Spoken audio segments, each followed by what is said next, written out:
Cette vidéo est en partenariat avec DistroKid. Plus d'infos dans quelques instants. Vous souvenez-vous d'Helmut Fritz? Si le nom ne vous évoque rien, je suis persuadée qu'il ne vous faudra que 3 mots pour vous en souvenir. Ça m'énerve. Ce titre sorti en 2009 est le tout premier d'Helmut Fritz et il va retourner la France entière, mais aussi la Belgique, la Suisse et le Canada. Il sera numéro 1 en France pendant 4 semaines consécutives. Helmut reçoit un prix spécial au Energy Music Awards, il est nominé aux Victoires de la musique. Le clip a aujourd'hui 62 millions de vues sur YouTube. Les guignols de l'info en ont même fait une parodie. Tous ceux qui disent que j'ai pas la carrure de président. Bref, c'est un succès absolu. Et puis, il va disparaître. On va plus entendre parler de lui. Et on pourrait se dire que c'est assez normal, parce que ce genre de succès indécent, avec un titre parodique, c'est très dur de rebondir dessus. Sauf que l'histoire est un peu plus triste que ça. Parce que derrière le personnage d'Helmut Fritz se cache un artiste. Un vrai artiste, pas parodique du tout, dont le plan était de se servir du succès d'Helmut pour lancer sa propre carrière. Et il se trouve que ça va échouer pour des raisons frustrantes. Mais alors, quelle est l'histoire d'Helmut Fritz? Comment a-t-il explosé? Mais surtout, qui est l'artiste derrière le personnage? Et que lui est-il arrivé après le titre Ça m'énerve? C'est ce que je vous propose de découvrir dans cette vidéo. Mais juste avant, saviez-vous qu'Helmut Fritz avait sorti un deuxième album après la tempête Ça m'énerve? Cet album, il s'appelle Décalage immédiat et il n'est pas visible sur son profil Spotify. Mais alors, pourquoi? La raison à ça, c'est que quand son label a sorti l'album, ils ne l'ont pas lié au bon profil. Et c'est quelque chose qui arrive plus fréquemment qu'on ne le pense. Soit vous sortez de la musique et elle n'apparaît pas sur votre page d'artiste à vous, soit la musique d'un autre artiste apparaît sur votre page. Pour ça, DistroKid a conçu un petit outil qui s'appelle DistroKid Fixer et qui permet de régler ce problème en quelques clics. Vous sélectionnez ce qui vous arrive, vous répondez à 2-3 questions, la plateforme concernée, le lien de votre page, le lien du titre, et DistroKid règle votre problème. Si vous voulez distribuer votre musique via DistroKid, il y a un lien en description qui vous offre en plus 7% de réduction sur votre abonnement la première année. Et ça, c'est magique.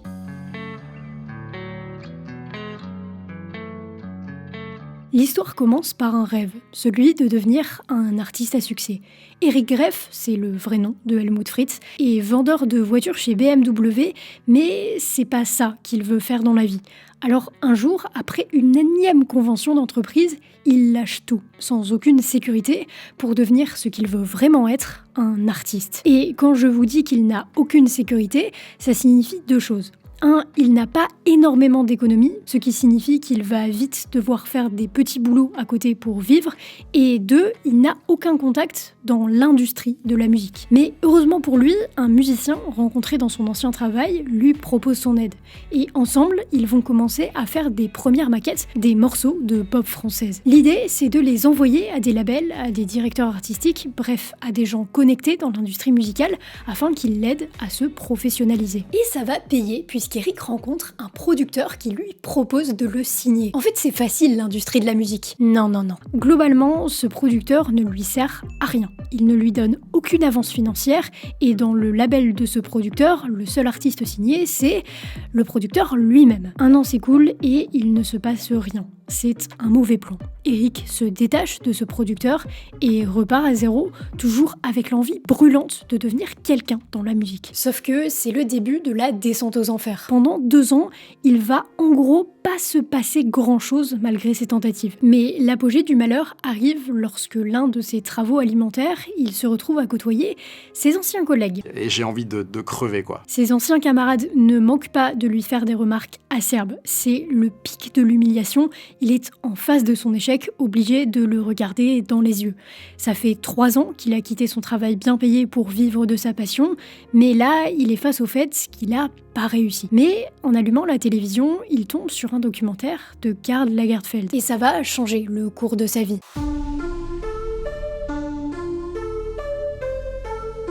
La particularité de Karl, c'est que c'est un personnage construit de toutes pièces. Ses tenues, ses remarques, jusqu'à son accent, n'est qu'une invention du couturier. Et ça inspire quelque part Eric. Il s'imagine Karl en train de chanter une chanson. Et cette chanson, il l'écrit. Il l'écrit en déversant toute sa haine sur la hype parisienne stupide à laquelle il ne peut même pas prendre part au vu de ses revenus actuels et de son statut. Cette chanson, c'est ça m'énerve. Mais ça ne ressemble à rien de ce que veut faire Eric en termes de texte, et il n'y a pas encore de musique autour de ce texte. Mais malgré tout, Eric sent qu'il y a une idée. Il faudrait partir vers quelque chose d'un peu électro. Problème, il ne sait pas faire d'électro. Alors il appelle son ami et compositeur Mohamed Reza Sadeguin, qui ne sait pas du tout faire d'électro non plus. Alors ils se mettent à écouter les gros titres de ce genre et composent une maquette de Ça m'énerve. C'est un peu le coup de la dernière chance. Eric le poste sur MySpace sous le nom de groupe Teddy Sco et quelqu'un les remarque. Eric est approché par Sony Music. Une blague, vraiment juste une blague de la dernière chance lui permet d'être contacté par Sony qui lui propose de retravailler Ça m'énerve et de le sortir officiellement. Ce n'est pas du tout ce que veut faire Eric à la base, mais bon, c'est une opportunité, alors pourquoi pas. Et ainsi naît officiellement Helmut Fritz. Et Helmut Fritz va devenir une star nationale en un seul morceau.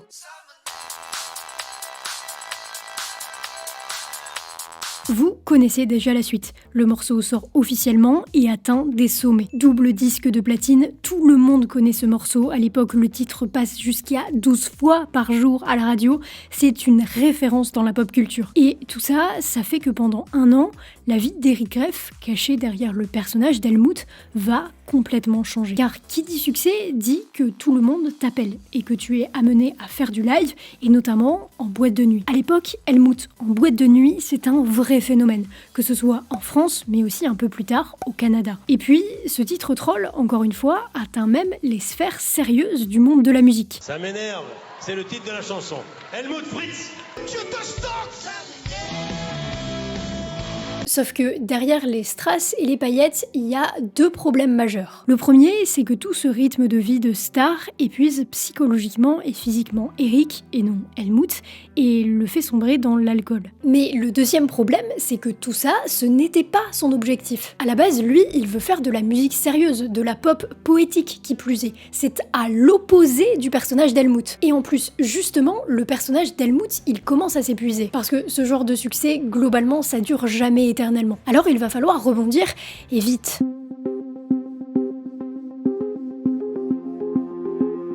Le point positif quand un artiste rencontre un tel succès, c'est qu'il est intéressant pour les labels. Et c'est comme ça qu'Eric va obtenir un contrat sous un autre label de Sony Music pour lui-même et pas pour Helmut.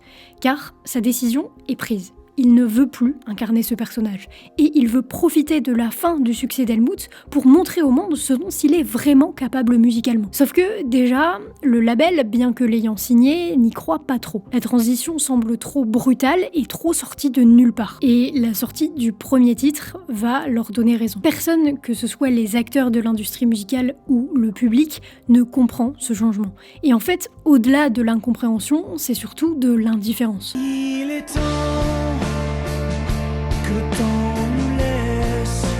C'est pourtant un bon titre pop. Ça aurait été Frérot de la Vega ou Amir, ça aurait cartonné. Mais là, ça ne fonctionne pas. Et le deuxième single confirme cette tendance. Eric est viré du label. Et il se rend bien compte que faire marcher son projet solo là, ça va être compliqué. Alors, après plusieurs mois de réflexion, dans un état mental pas fou, il finit par accepter, après des discussions avec l'ancienne équipe de chez Sony, de faire renaître Helmut. Après tout, peut-être que le personnage a encore quelque chose à donner au public et qu'il n'a pas été exploité jusqu'au bout. Alors, Eric remet son costume et avec toute la team, il retravaille sur un projet centré sur Noël. Ça peut donner quelque chose d'amusant et de décalé avec Helmut, sauf que ça marche pas. Ça marche pas. Les 2 années à suivre enfoncent Helmut et Eric dans des projets qui ne fonctionnent pas. Ils sortent le titre Les Filles, puis carrément un album, Décalage immédiat, le fameux album introuvable sur sa page Spotify, mais rien ne fonctionne. Les équipes du label sont démotivées, c'est beaucoup d'argent, de temps et d'énergie pour un retour sur investissement inexistant. Bref, en fait, Helmut, c'était juste un titre. Et le public n'est même plus intéressé par le personnage. C'est terminé. Mais d'un côté, c'est peut-être pas une mauvaise chose, puisque c'est pas ça qu'Eric veut faire. Depuis des années maintenant, il est bloqué avec ce perso qui n'intéresse plus les gens, mais qu'il n'arrive pas à quitter. Mais cette fois, il est temps de tuer Helmut et de renaître en tant qu'artiste, même si ça a peu de chances de marcher.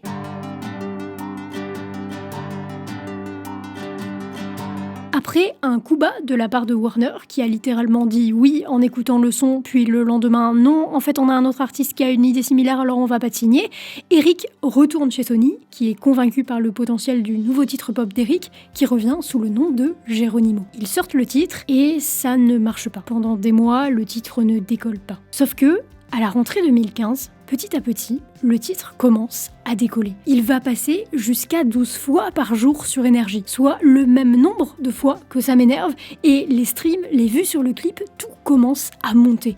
Les restos et l'Afrique, tu te sens coupable, tu donnes. C'est la crise, y a plus de fric, il faut pas que tu démissionnes. Je sais pas si vous réalisez le comeback, mais de nulle part, il vient de sortir un hit. Et sa carrière solo, le vrai personnage qu'il veut incarner, prend enfin vie. Sauf que non. Parce qu'il y a une particularité dans le clip qui est en train de marcher sur YouTube, c'est qu'on ne le voit pas. C'est une histoire entièrement jouée par des acteurs. Sauf que suite au succès du titre, il est invité à faire du live, notamment sur les Energy Tours. Et là, on le reconnaît. Et il passe de nouvel artiste pop trop cool à le mec d'Helmut Fritz. Et ça va gâcher sa carrière solo. Il est bloqué, il est catégorisé, et là, c'est l'industrie qui le bloque. Là, c'est mon avis, mais à mon sens, au niveau du public, ce serait passé. Mais juste les acteurs de l'industrie, les radios notamment, se disent non, Helmut, c'est fini, ça fait déjà 5 ans, même si ça n'a rien à voir avec Geronimo. Imaginez le niveau de frustration que ça doit être. Pour un artiste, ça doit être un cauchemar. Alors Geronimo va disparaître.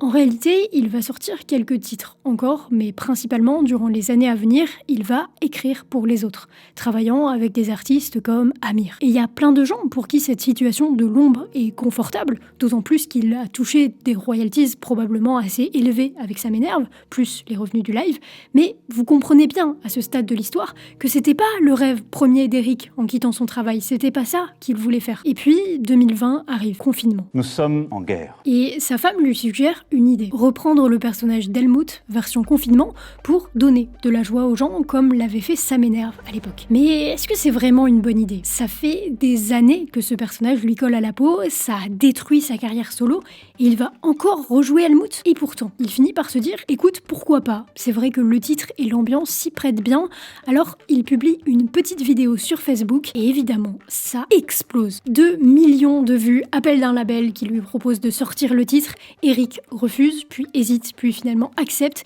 et rejoue Helmut pour une version confinement de Ça m'énerve qui cumule aujourd'hui 8 millions de vues. Et dans la foulée cette fois, il annonce publiquement la fin définitive d'Helmut. Cette histoire, dont les détails proviennent en grande majorité de son livre Rockstar sinon rien, m'a posé un peu question. Je me suis demandé, est-ce que ça aurait pu se passer autrement ? Parce que dans le monde de la musique, il y a plein d'artistes qui font des transitions. Et en cherchant un peu, j'ai eu l'impression que lui, spécifiquement, il était dans le pire cas de figure possible.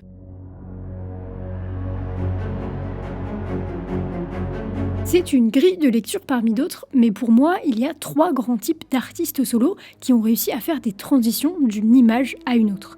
Ce que j'entends ici par image, c'est à la fois la musique, mais aussi tout l'univers visuel que renvoie l'artiste. La première catégorie, ce sont les artistes qui ont été connus dans leur enfance ou dans leur adolescence. Eux, ils ont un code de triche, puisqu'on s'attend à ce que leur image évolue, puisqu'ils vont grandir, et en plus, la plupart du temps, leur base fan initiale est jeune, donc grandit aussi. Ils restent très soutenus par l'industrie, parce qu'ils ont un potentiel de rentabilité encore énorme. Au sein de cette première catégorie, les transitions sont plus ou moins douces. On peut prendre par exemple Harry Styles. Il a débarqué à 16 ans dans le boys band le plus lucratif du monde, One Direction.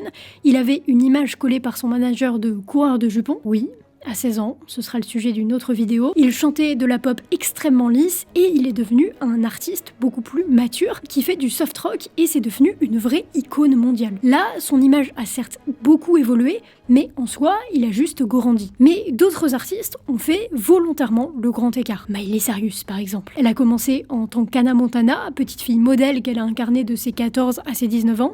C'était l'élève parfaite, adorée des États-Unis, et puis elle s'est détachée drastiquement de cette image, en s'affirmant en tant que jeune femme. Pour ça, elle a notamment sorti Wrecking Ball, un clip où on la voit nue, les cheveux courts et blonds, bref, Un grand écart d'image en seulement quelques années. Bon, même si c'est pas gagné d'avance, pour moi c'est le groupe le plus avantagé. Et Helmut, il est exclu d'office de cette catégorie parce que quand il a fait Ça m'énerve, il avait une trentaine d'années. Ensuite, il y a les artistes solos qui ont changé de style musical drastiquement. Pour prendre deux exemples en France, il y a Soprano et Gims. Soprano, il a commencé en faisant du rap dans le groupe Psychiatre de la Rime et c'est devenu une pop star qui remplit le Stade de France.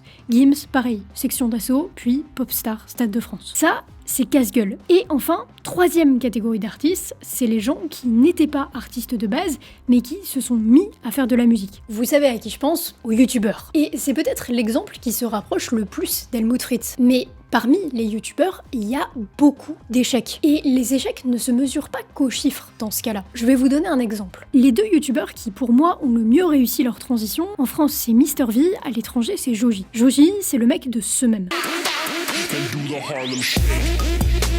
Bon, bah aujourd'hui c'est le 330e artiste le plus écouté au monde, voilà. Mais c'est pas qu'une question de chiffres, évidemment c'est une métrique primordiale, mais plus que tout, il y a une question d'aura. Mr V a réussi à devenir crédible dans le rap, notamment en faisant plein de featuring avec Jules, Dossé, PLK, bref des rappeurs très établis. Un autre exemple, c'est Feldup. Feldup, même si les chiffres ne sont pas incroyables par rapport à sa communauté, il est profondément crédible. Là où par exemple un Squeezie, malgré son poids dans l'influence, malgré l'argent injecté dans l'album et malgré la certification de ce même album, aujourd'hui, il n'est pas vraiment crédible artistiquement. D'ailleurs, beaucoup ont vu sa stratégie comme une opportunité marketing, ce qui n'était probablement pas le cas. Mais c'est une question d'aura. Pour moi, Geronimo, il rentre plus dans cette dernière catégorie, parce qu'il se rapproche plus d'un Joji connu pour un mème que d'un Soprano qui avait une carrière établie dans le rap. Le truc frustrant dans cette histoire, c'est que lui, il avait réussi. Posséder, c'était un hit, et il est sorti de la case d'humoriste, il a réussi sa transition. Mais c'est l'industrie française qui l'a bloqué et l'a trop lié à son ancienne image. Et alors aujourd'hui,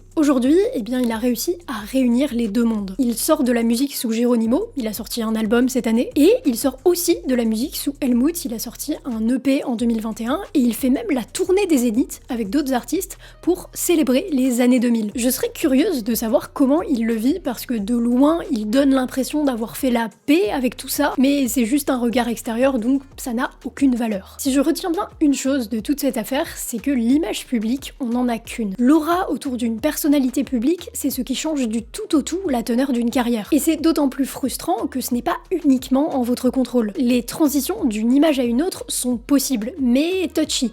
Et c'est au cœur de mes sujets du moment. Depuis plus d'1 an maintenant, j'utilise la musique comme prétexte sur cette chaîne. En réalité, on n'y parle pas vraiment de musique. Mais je m'appuie tout le temps sur le monde musical et je pense qu'en 2025, je vais faire évoluer ça. Ce n'est pas encore très clair dans ma tête, je dois être honnête, mais je pense que la chaîne connaîtra une évolution en douceur vers des sujets plus larges. Mais je vous en reparlerai sûrement. En attendant, j'espère que cette vidéo vous a plu, je vous dis à la semaine prochaine, c'était Lovie, prenez soin de vous.